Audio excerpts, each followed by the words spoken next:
I was then conducted upstairs into the old city hall among those who had been enrolled before me and was introduced as a new recruit. The men were all strangers to me, but they gave me 3 cheers as they also did every newcomer.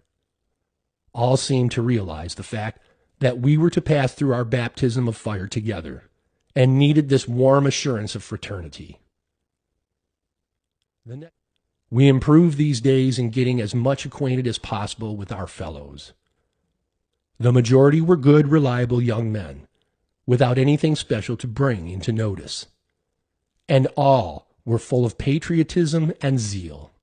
There was one other young man, also of the red-headed persuasion, who attracted some attention at the time.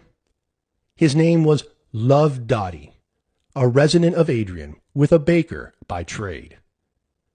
His common conversation was of killing 5 rebels before breakfast, and of lunching off their bodies while he washed down his repast with their chivalrous blood. We learned long after that the dog that barks the loudest is not the surest to bite.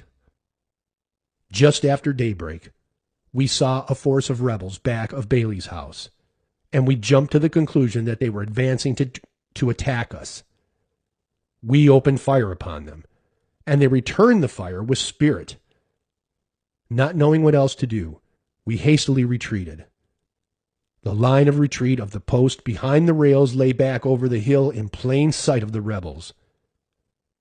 Dotty, the red-headed individual who was going to eat rebels for breakfast when he first enlisted, was one of the men on that post.